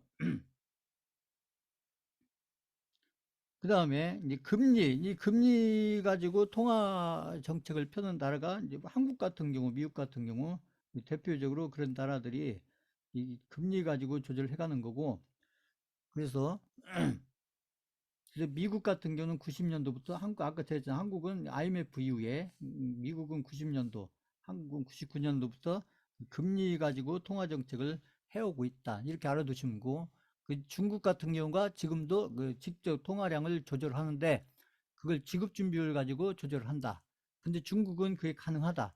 그래서 보면, 그래서 지급 준비율은 아까 설명을 드렸고, 그래서 중국 같은 경우 여기 있잖아요. 통화 정책 수단으로 쓰는데, 이 지급 준비금을 얼마만큼 하느냐를 놓고 직접 그걸 조절해 간다, 이런 얘기고요. 그 다음에 이제 시장에 이제 돈의 양이, 이게 시장의 돈의 양이 필요한 만큼, 시장의 돈의 양이 이만큼 필요한데, 시장에서 봤을 때요, 시장에서 돈의 양이 이만큼 필요한데, 필요한 돈은 이만큼인데, 이런 얘기죠. 근데 이게 필요한 거에 비해서 돈의 양이 이것보다 적을 수도 있고, 아니면 필요한 것보다 오히려 많을 수가 있다는 얘기죠. 많을 수가 있다. 이게 필요한 양은 실제 이만큼인데, 이 필요한 양보다 돈의 양이 적을 수도 있고, 이렇게 더 많을 수도 있다. 많을 수가 있다. 그래서 시장에 돈의 양이 필요한 양보다 더 많게 되면 어떤 일이 생기냐. 자, 이건 우리가 투자에서 얘기한 건 똑같아요. 그러니까 필요한 양보다 더 많아지면, 돈의 양이 많아지면 결국 어떻게 됐어요? 돈의 양이, 통화량이, 그러니까 돈의 양이 많아지면, 그게 돈이라고 할게요. 돈의 양이 많아지면, 결국 어떻게, 결국은 돈의 양이 많아지면 그 돈의 가격이 떨어지지 않겠어요? 그러면 돈의 가격이 떨어진다는 것은 무슨 얘기냐? 결국은 돈의 가격이 떨어진다는 건 금리가 떨어진다는 얘기, 금리가. 그러지 않겠어요? 음?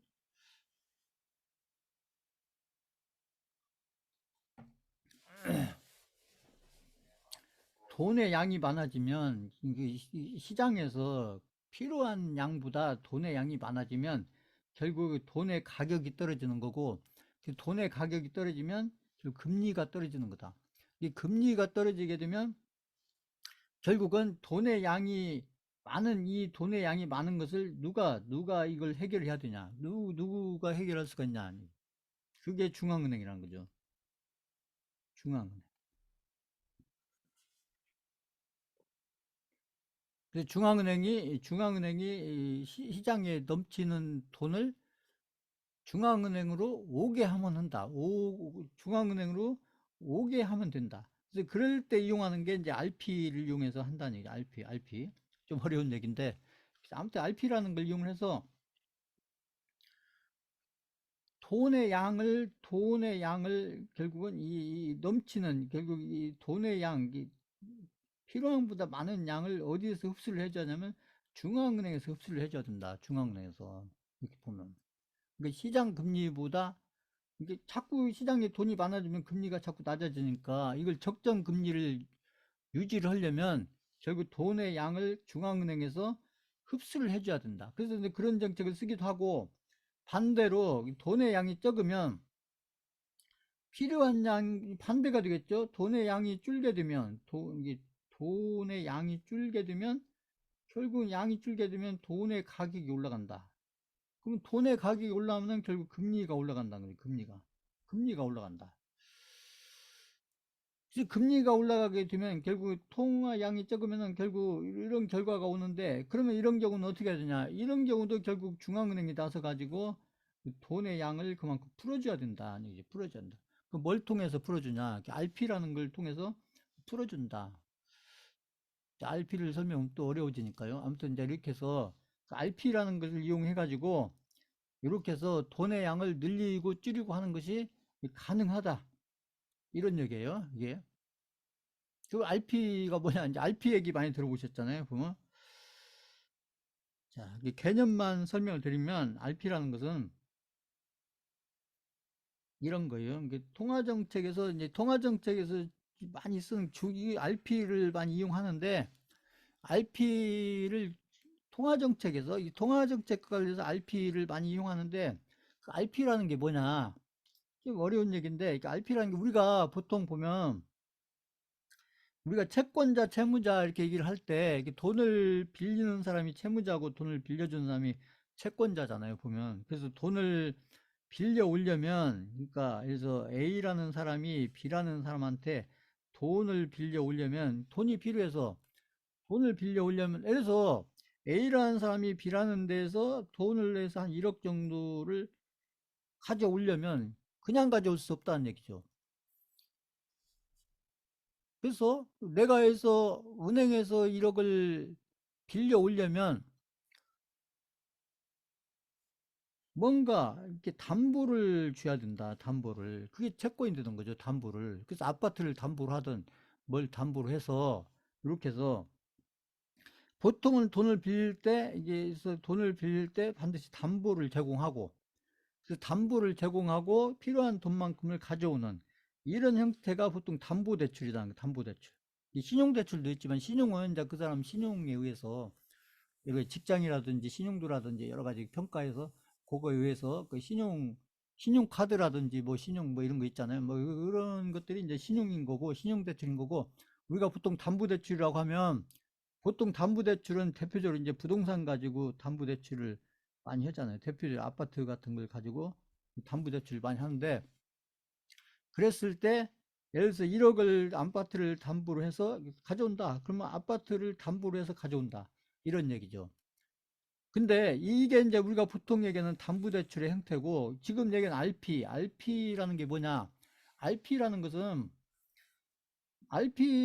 이게 이제 보면 이게 돈의 양을 조절하기 위해서 이런 RP를 이용한다는 얘기죠. 그래서 A라는 사람이 B로부터 돈을 가져오기 위해서 뭘 하냐면 A가 가지고 있는 채권을 매도한다. 여기는 담보로 갔잖아요. 여기 보세요. 여기는 담보, 여기는 매도. 이게 달라요. 매도. 그러니까 여기 담보는 매도를 않는 거예요. 담보는 매도를 않는 거고 그냥 담보로 잡아놓는 거고 RP 같은 경우는 매도를 한다는 거죠. 매도를. 매도를. 근데 A가 가지고 있는 채권을 매도를 B한테 하고, 그래서 채권이 그래서 1억 원치다. 그러면 1억 원치 채권을 매도하고, 그리고 1억을 가져온다. 그러면 1억을 가져오는데, 그럼 여기 A가 가지고 있는 채권을 실제로 매도를 하느냐? 아니라는 거죠. 이것은 그냥 매도를 하는 것은 그냥 형식적인 거다. 형식적인. 실제로 매도를 하는 건 아니고 형식적으로만 매도를 하고, 그 원리만 알아두세요. 이것은 이것은 어차피 RP 얘기 많이 듣잖아요. 하다 보면 응? 그 뭐 경제신문 같은 거 뭐 이런 거 보다 보면 RP가 뭐야 도대체 할 수 있는데, 바로 RP가 지금 이럴 때 이용하는 거라는 거죠. 그러니까 RP 거래라는 것은 이렇게 보면은 실질적으로 여기 같은 건 한 번에 거래가 이루어지잖아요. 여기 보면 이게 담보대출 같은 건 한 번에 어떻게 보면 거래가 이렇게 이루어지는데, 여기 RP 거래 같은 경우는 이게 원, 투 이렇게 해서 두 번에 걸쳐서 이루어진다. 그래서 A가 B에다가 이렇게 채권을 매도하는데, 이건 실제로 채권을 매도한 게 아니고 형식적으로만 매도를 해놓는다. 형식적으로만. 그리고 나중에 이렇게 매도를 하고 나서 시간이 지나고 나서, 시간이 해서 뭐 일주일 후가 됐든 한 달 후가 됐든 예를 들어서 3개월 후가 됐든 시간이 지나고 나면, 그러니까 A라는 사람은 여기 지금 보면 형식적으로는 채권을 매도한 것처럼 보이지만, 실제로 A는 이 채권을 매도하고 싶은 생각이 없어요. 매도하고 싶은 생각이 없다. 그런데 그 돈을 빌려주려면 뭔가가 있어야 되니까 채권을, 아까는 담보는 그냥 가지고 있는 거고, 실제 여기서는 채권을 마치 매도한 것처럼 그렇게 계약서 쓴다는 얘기죠. 채권을 매도한 것처럼 계약서를 써놓고, 그리고 돈을 가져놓고, 그리고 나서 B가 이 채권을 가지고 와서, 그럼 B한테 왔지 않겠어요? 채권이 B한테 오면 실제로 이 B가 이 채권을 매도를 할 수가 있어요. 매도를 할 수가 있다. 그러면 그럼 얘기가 다르지 않느냐 이렇게 될 수가 있는데, 그래서 매도를 할 수도 있고 안 할 수도 있다.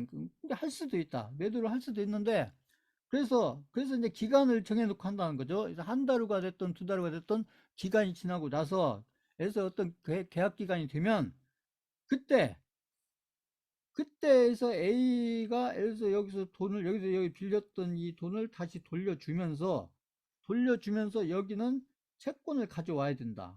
아까 매도했던 채권을 가져와야 되는데, 그럼 여기서 팔았다. 그럼 어떻게 하냐? 그러면 이런 경우에는 여기 B라는 데가 여기서 여기 채권을 팔았었으면 이 채권을 다시 매수를 해서 줘야 된다니. 매수를 해서.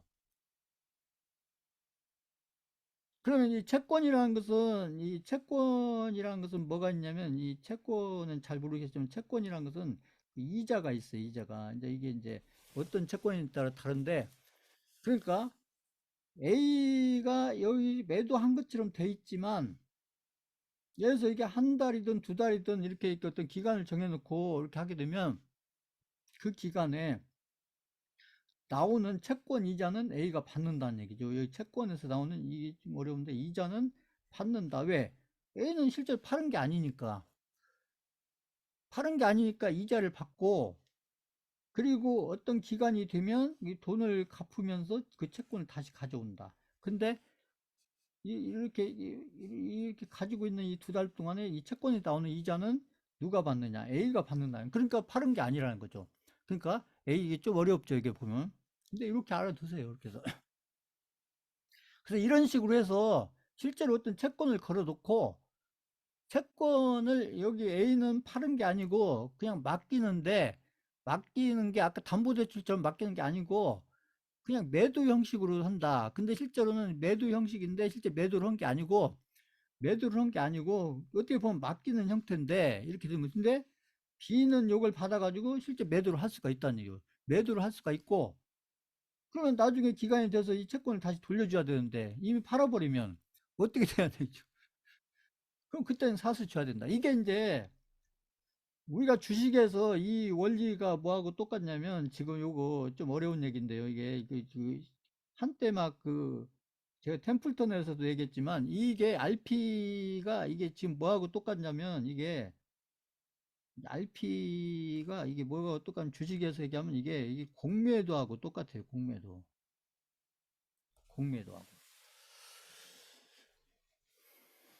이 공매도도 이런 원리입니다. 공매도는 이제 주식 가지고 하는 거지만 공매도도 이런 원리예요. 이런 원리.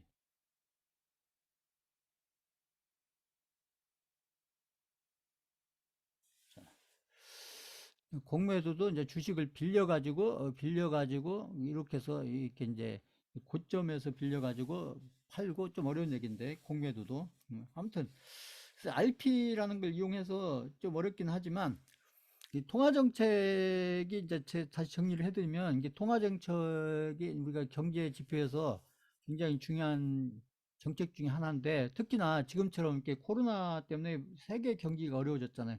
그러면 그리고 나서 거의 2년이 지금 이제 지나가고 있지만 그래서 경기가 세계적으로 코로나 때문에 갑자기 어려졌을 때 그때 이제 중앙은행들이 미국의 중앙은행도 그렇고 한국의 중앙은행도 그렇고 다 어떤 정책을 썼었냐면 이 통화정책을 썼었다. 이 통화정책을 썼었는데 미국이나 한국 같은 경우는 통화정책은 뭘 가지고 쓰냐면 금리 가지고 통화정책을 쓰는 거고 그리고 실제로 그렇게 썼던 거고 그러니까 코로나가 생겼을 때, 그러니까 2020년도에 이렇게 코로나가 3월 달에 이렇게 코로나가 생겼을 때는 처음에 코로나가 생겼을 때는 그때는 오히려 금리를 그 제로금리로 만들죠. 제로금리로 만들어 놨다가 이 금리를 제로금리로 이렇게 만들어 주니까 결국은 제로금리로 만들으니까 결국 돈의 가격이 낮아진다. 돈의 가격이 떨어지니까 그러니까 돈의 가격이 떨어지니까 이 돈의 가격이 낮아진 것을 은행에 맡겨봐야 별 의미가 없다는 얘기죠. 그렇게 보면. 그러니까 돈의 가격을 떨어뜨리니까 금리를 낮춰서 돈의 가격을 떨어뜨리니까 이 돈들이 어디로 갔냐. 이 돈들이 한국 같으면 예를 들어서 이런 돈들이 다 주식시장으로 많이 들어왔다는 주식시장. 이게 대표적으로 주식시장으로 들어오면서 그래서 이 주식시장으로 들어와서 이 돈들이 결국은 이제 우리가 얘기하는 게 1450, 코스피가 1450에서 3300까지 이렇게 가는데 있어서 결국은 개인들이 돈의 가격이 이게 낮아지니까 이 돈 가지고 은행에 예금 들어봐야 이게 별 의미가 없다는 얘기죠. 돈의 가격이 낮으니까. 그러니까 이 돈들이 한국의 이게 코스피 코스닥이 주식시장으로 와서 그래서 우리나라 코스피스가 1450에서 3300까지 이렇게 갔다가 그렇죠. 그러니까 위험하더라도 주식시장 가서 이렇게 해서 돈을 운영해서 투자를 해서 수익을 만들어내는 게 리스크를 감안하더라도 워낙 돈의 가격이 낮아져 있으니까 차라리 그 돈 가지고 리스크를 지고라도 주식시장에 들어가서 수익을 만들어내는 게 그게 훨씬 낫겠다 이렇게 판단한다는 거죠. 국가에서 그렇게 하라는 게 아니고 그렇게 금리를 이렇게 조절하면 금리를 낮춰놓으면 개인들이 은행에 돈을 예금을 할 이유가 없죠. 그 돈 가지고 그 돈이 주식시장으로 들어온다. 그래서 한국 주식시장에 들어와서 그렇게 해서 이게 이제 1450에서 3300까지 갔다가 3300 갔다가 그 다음에 이제 3300 간 다음에는 이때부터 이제 우리 금리도 그렇고 미국 금리도 그렇고 미국의 금리가 특히나 이제 그렇게 갔죠. 그래서 3,300이 간 이후에 그 다음부터는 이제 계속 돈의 가격을 올렸다. 뭘 가지고? 금리 가지고. 이 돈의 가격을 올리니까 그러니까 결국 이제 주식시장에서 돈을 빼가지고 결국 이 돈들이 결국 은행으로 들어갔다. 은행으로. 적금으로 들어가고 예금으로 들어가고. 그래서 이렇게 한 것이 지금 한 1년 반 정도 이렇게 오면서 이게 돈이 시장에서 자꾸 빠지니까 그러니까 3,300까지 갔던 게 지금 이제 2,150까지 왔다가 2,150까지 왔다가 지금 우리 시장 같은 경우 여기서 다시 2,500까지 갔다가 또 이렇게 좀 내려왔다가 다시 이제 어제 오늘 해가지고 2,500 근처 왔잖아요. 보면 이렇게 결국은 이제 돈의 가격이 오르고 내리고 하느냐에 따라서 이 돈의 가격을 올리고 내리고 한다는 얘기죠. 결국 통화 정책이라는 게 뭐냐면 한국이나 미국 같은 경우는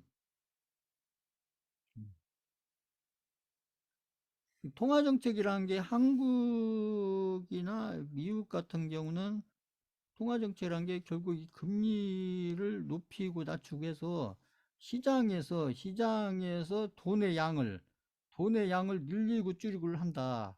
반대가 되겠죠. 늘리고 줄이고를 하는 이런 정책을 펴는 게 그게 통화 정책인데 그게 이제 한국이나 미국 같은 경우는 이게 이제 그 영어 중앙은행에서 이렇게 금리 가지고 돈의 가격을 높이고 낮추고 해서 그 시장에서 돈의 양을 어떤 시장에서 돈이 늘어나게 하고 줄어들게 하고 그건 부동산에서도 마찬가지예요. 제가 주식시장 가지고 얘기를 했지만 부동산 가격이 올라갈 때는 마찬가지예요. 이렇게 해서 돈의 가격을 떨어뜨려 놓으면 그 돈들이 은행에 예금으로 가지 않고 부동산으로 간다는 얘기죠. 그래서 부동산으로 가서 부동산에 아무튼 돈이 몰리니까 그러니까 부동산 가격이 올라가는 거고 그래서 부동산 가격이 어느 정도 또 많이 올라가면 그때부터는 또 반대 정책을 쓴다. 이게 통화 정책이 그렇다는 거죠. 그때부터는 다시 돈의 가격을 올려서 금리 통해서 올려가지고 그래서 부동산 시장에서 돈이 빠져서 다시 은행에 적금 예금으로 가게 만드는 정책을 결국 중앙은행에서 그런 판단들을 해가는데 그런 판단들을 이제 잘 해가면은 이제 정책을 잘 펴는 거고 통화 정책을 잘 펴는 거고 그런 것을 좀 잘 못 펴면은 이제 다시 역효과가 나오는 거고 그런 것이죠. 지금 같은 경우 미국에서 지금 금리를 1년 좀 넘게 1년 좀 가까이 이렇게 해서 쭉 올려온 게 이게 미국 달러 가격을 올려가지고 결국은 달러 가격을 금리 통해서 올려서 그러다 보니까 달러 가격이 올라가니까 달러들이 은행으로 갔다는 얘기죠. 은행으로 결국 은행으로 가니까 결국 시장에서 돈이 빠지면서 그러니까 시장이 그 주식시장도 내려가고 아무튼 이게 부동산 시장도 내려가고 그것이 거의 1년 거의 이상 그렇게 해서 진행이 됐었고 지금부터는 제가 지난번에 설명드린 그런 어떤 변화가 오는 시기다. 지금 보면 그래서 오늘은 제가 이렇게 통화 정책을 이렇게 설명드렸는데 조금 어려운 내용들이 조금 있긴 한데 핵심은 그거예요. 핵심은 아까 통화 정책은 이제 금리 가지고 하느냐, 그다음에 아까 지급 준비율 가지고 하느냐 이 두 가지인데 지금 한국이나 미국한테 중요한 것은 결국 금리 가지고 한다. 이렇게 보시면 되는 거고 중국 같은 경우는 참고로 우리가 중국도 중요하니까 중국 같은 경우는 통화 정책을 펴는데 우리하고 다른 정책을 쓴다. 그게 뭐냐면은 아까 얘기한 지급 준비율 가지고 실제 통화량을 직접 조절해 간다. 그것은 사회주의 국가이기 때문에 그게 가능하다. 이런 거고요. 그다음에 자본주의 국가에서는 거의 대부분 국가들이 금리 가지고 조절을 하는데 지금 미국의 연방에서 어제도 미국의 연방에서 지금 금리를 결정을 했잖아요. 그러니까 그런 금리에 의해서 연방에서 금리 정책이 그렇게 나오니까 그거에 맞춰서 미국의 나스닥 시장이라든지 미국의 시장이라든지 한국의 시장, 미국 시장이 그렇게 봅니까? 한국 시장도 그렇게 봅니까? 그래서 그런 영향들이 지금 제가 얘기하는 비트코인에도 영향을 미치고 있다. 이런 얘기죠. 그래서 이게 통화정책도 이제 우리가 지표를 보실 때 상당히 중요한 그런 정책 중에 하나고, 그래서 통화의 어떤 통화라는 것은 결국 우리 금리가 어떻게 되냐, 이해가 되겠죠. 이렇게 봤을 때. 오늘 설명드린 것은 약간 좀 어려운 얘기들이 좀 몇 개 있는데, 어려운 부분들은 너무 막 생각하지 마시고, 아까 흐름만 보시고, 아까 제가 설명드린 미국하고 중국하고 그 통화 정책에서 어떤 차이가 있는지 이 부분하고요. 그 다음에 이제 돈의 가격이 오르고 내리고 그게 무슨 의미인지 그 부분하고 그렇게 해서 시장에서 돈의 양이 많아지고 적어지고 하는 게 무슨 뜻인지 그런 거. 그래서 그런 돈의 양이 많아지고 적어지고 할 때 그랬을 때 주식시장에 어떤 영향을 미치고 그다음에 부동산 시장에 어떤 영향을 주고 그래서 돈의 양, 통화량이 늘고 줄고 함에 따라서 시장에서 그 시장이 어떻게 변해가는지 그것을 우리가 지금 한 2년 동안 코로나 이후에 지금 극과 극의 경험을 하고 있는 거예요. 통화량이 최대로 늘었다가 지금 최대로 줄여가고 있는, 최대까지는 아니지만 돈의 양을 최대한 늘렸다가 통화량을 최대한 늘렸다가 그 늘렸던 통화량을 계속 줄여가고 있는 그런 과정이었다. 1년 지금 넘게 진행된 것이 통화정책에서 목표가 뭐냐면 돈의 양을 계속 줄여가는 거예요. 돈의 양을 지금 1년 넘게 계속 줄이려고 했던 거죠. 이렇게 해서 보면은. 자, 이렇게 해서 아무튼 통화정책도 우리가 경제 지표를 보실 때 상당히 중요한 정책 중에 하나고, 이런 이제 통화정책은 이제 의미 있는 통화정책은 자주 나오는 건 아니고, 그때 보면 10년에 한 번 정도 나온다고 보시면 돼요. 10년에. 그러니까 10년 전에 금융위기 나왔을 때도 지금 얘기한 비슷한 이런 통화정책을 썼던 거고, 지금 10년 만에 이제 코로나로 인해서 여러 가지 경제 상황이 지금 굉장히 어려운 그런 상황으로 갔다가, 그런 상황이 오니까 거기에 맞게 이제 미국부터 해서 한국, 중국 다 할 것 없이 다 자기 나라에 맞는 그런 통화정책을 폈다가, 지금은 그렇게 폈던 통화정책을 다시 또 마무리하는 그런 단계다, 이렇게 보시면 되는 거고. 그러니까 미국 같은 경우도 마찬가지예요. 제가 얘기했듯이 돈을 너무 많이 시장에 풀어놨기 때문에 그 시장에 많이 풀린 그 돈의 양을 조절을 해야 되는 거예요. 근데 미국 같은 경우는 뭐 가지고 조절하냐면 그 금리 가지고 조절을 하는데, 결국 금리를 아무튼 이렇게 높이 올려가지고 막 빅스텝, 자이언 스텝 이렇게 올려가지고 결국 시장의 돈의 양을 줄이려고 이렇게 했던 노력을 계속 지금 1년 넘게 했던 거고, 그게 아마 이제 그때도 제가 설명드렸지만, 이제 어떻게 보면은 지금 보면 이제 어젠가 지금 0.25포인트로 지금 이렇게 이제 이게 발표가 됐잖아요. 보면 그게 보면은 이제 그 파울이 조금 약간 좀 얘기도 했는데, 그래서 파울이 했던 나중에 0.25포인트가 중요한 게 아니고 그 숫자가 중요한 게 아니고, 나중에 파울이 했던 한두 마디, 그 한두 마디가 시장에 딱 영향을 줬던 거예요. 그 파울이 한두 마디 한 것이, 그것이 미국의 시장을 좀 약간 급등식으로 딱 끌어올렸던 것이죠. 그게 지금 다 통화정책하고 관련된 부분이에요. 지금 제가 설명드린 이 통화정책하고 관련된 그런 현상들이 지금 일어나고 있다, 이렇게 보시면 되는 거고, 이제 이런 것들이 이제 지금은 조금 좀 어떻게 보면 서서히 좀 마무리, 코로나 때문에 생겼던 통화 정책이 어떻게 보면 이제 반대로 조금 이렇게 정리돼 가고 있는 그런 단계다, 이렇게 보시면 되는 거고. 그래서 가장 중요한 게 지금 미국의 금리 문제였는데, 이 미국의 금리 문제도 지금 봤을 때는 거의 지금 마무리 단계다, 이렇게 판단이 되는 거예요. 시장에 너무 걱정거리를 둘 정도의 그런 어떤 금리 정책은 지금 거의 마무리 단계다. 그래서 이제 그런 것들이 지금 이제 통화정책이라는 게 뭔지, 그래서 통화정책은 중앙은행에서 이루어지는 거고, 그다음 아까 재정정책은 우리나라로 따면 이제 경제기획원 뭐 이런 데서 주도해서 이렇게 인프라 사업을 한다든지 이렇게 정책적으로 해가는 게, 그게 이제 이게 재정정책이다, 이러는 것이죠, 보면. 잠깐 한 5분만 쉬었다 가겠습니다.